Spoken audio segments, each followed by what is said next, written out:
নমস্কার বন্ধুরা, আমি আবার একটা নতুন খাবার নিয়ে চলে এলাম তোমাদের সামনে। তোমরা নিশ্চয়ই ভালো আছো, আমি ভালো আছি। আমি আজকে করব আলু বেগুন দিয়ে ইলিশ মাছ কাঁচা ঝোল করব। কাঁচা ইলিশের ঝোল, জিরে ফোড়ন সামান্য আর তেজপাতা ফোড়ন দিয়ে আমি ঝোল করব। কাঁচা লঙ্কা চিড়ে মশলা দেবো, নুন হলুদ হালকা একটু জিরে বাটা, আর কিচ্ছু দেবো না। ইলিশ মাছটাও ভারী ভারী সুন্দর ছিল, ভারী ভালো লেগেছে আমার রান্না করতে, বেশ ভালো লাগে রান্না করতে। আমি কিন্তু আজকে নিজে হাতে মশলা করেছি, জানো তো। অনেক দিন পর শিল ধরেছি, আগে একদিন মশলা করেছিলাম, আজকে আবার করলাম। আমার কাজের মাসিটা একটু দেরি করে এসেছিল, তার জন্য আমি আজকে কী করলাম, নিজেই বাটা শুরু করে দিয়ে রান্নাটা আরম্ভ করে নিয়েছি। খুব খুব ভালো হতে চলেছে ভিডিওটি। তোমরা ভিডিওটা দেখো, পুরোটা দেখবে, কিন্তু স্কিপ করো না। দেখো, আমি কিন্তু মন প্রাণ দিয়ে বন্ধুদের জন্য আমি ভিডিও বানাই, কিচ্ছু আমি মন প্রাণ ছাড়া করি না, মন দিয়ে ভীষণ ভীষণ ভালোবেসে আমি ভিডিওটা বানাই। দেখো, আমি জিরে তেজপাতা ফোড়ন দিয়েছি, আমি আলুতে একটু নুন মেখে নিয়েছিলাম, ব্যাস। তারপরে তোমরা দেখতে থাকো আমি কী করে করেছি, আমি সব এখানে দিয়েই করেছি। আর যাই হোক, আমার কিন্তু রান্না করতে খুব ভালো লাগে। আমার দাদুরা 5 ভাই ছিল, আমার ঠাকুমা বড়, দাদু বড়, মানে আমার ঠাকুমা বড় বউ বংশের। তা আমার ঠাকুমা ভীষণ সুন্দর রান্না করতেন। তা আমার বাবার খুড়তো বোনেরা সব বলতেন যে আমার জেঠিমা খুব ভালো রান্না করে। এই বছর 8 আগেও আমার একটা পিসি এসে আমাকে বলেছে জেঠিমা ভীষণ ভালো রান্না করতো। আমার ঠাকুমাকে বড় মা না, ওরা জেঠিমা বলতেন। তা ঠাকুমা আমার অন্ধ ছিল, 12 বছর অন্ধ ছিল বাড়িতে। তা আমার তো মা মারা গেছে, আমি রান্না করতাম বাড়িতে। আমি তখন আমার শেষদের বিয়ে হয়ে যাওয়ার পরে আমি বড়, আমি বোন, বাবা, দাদু, ঠাকুমা। বড়দাও আমাদের বাড়িতে মাঝে মাঝে খেত, বড়দাও আলাদা, ছোটদাও আলাদা, যাই হোক 2 ভাই।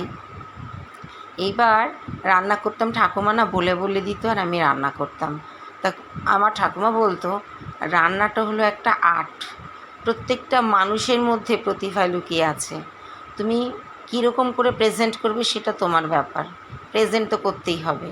আর আমরা মহিলারা সাধারণত সবাই আমরা হাউস ওয়াইফই হই, কটা মানুষ আমরা বাইরে বেরিয়ে কাজ করি। যাই হোক, তো আমরা যদি একটু রান্না মন দিয়ে না করতে পারি তাহলে আর কী করার আছে বলো না। একটু তো রান্না করবো বাড়িতে, কাজের লোক তো কাজ করে দিয়েই যাচ্ছে, শুধু রান্না।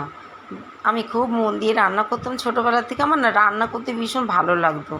আমি শ্বশুরবাড়ি এসেছি, আমার শাশুড়িও ভীষণ ভালো রান্না করতেন। তা আমার শাশুড়ি যদিও এখন নেই, ঠাকুমা নেই, মা বাবা নেই, তা আমার শাশুড়ি বলতেন বৌমা তুমি কিন্তু খুব ভালো রান্না করো। শাশুড়ি আমার কাছে হার মানতেন। আর শাশুড়ি পূর্ববঙ্গের লোক, আমার ঠাকুমাও তাই, আমাদের জন্ম এখানে, আমরা তো ওনাদের থেকে শিখে এসেছি। তা শাশুড়ি যেমন রান্না করতো, শাশুড়িটা দেখে দেখে কিন্তু আমি অনেকটা চেষ্টা করতাম করার। আমার বেশ ভালো লাগতো শাশুড়ির রান্না খেতে, আমি ওনার মতন অনেকটা চেষ্টা করতাম। আর ওদিকে বাপের বাড়ির থেকে, ঠাকুমার থেকে শিখে এসেছি, দিদিদের থেকে শিখে এসেছি, খুব ভালো লাগতো, খুব ভালো।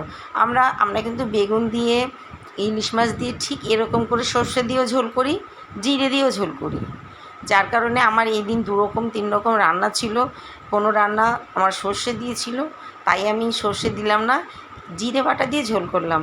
আবার যেদিন ইলিশ মাছ আনবো বন্ধু, তোমাদের কাছে আমি দেখাবো সর্ষে দিয়ে কী করে ইলিশ মাছ করে ভাপা বা পাতুরি, কিংবা কাঁচা মাছের ঝাল, ইলিশ মাছের ভেজে ঝাল, দই ইলিশ। আমি কিন্তু দইয়ের অনেক, মানে ইলিশ মাছের অনেক কিছুই আমি টুকটাক পারি। এবার এগুলো সব বাঙালি ঘরে সবাই পারে, আমি একা পারি। আমি বলছি না যে আমার মধ্যেই সব কিছু আছে, না, একদম নয়। দেখো, আমার বলতে বলতে কিন্তু আমার ঝোল হয়ে গেছে। ঝোলটা বেশ দেখো দেখতেও ভালো হচ্ছে। আমি কিন্তু আজকে শুধুমাত্র হলুদ আর কাঁচা লঙ্কার ঝোল করেছি।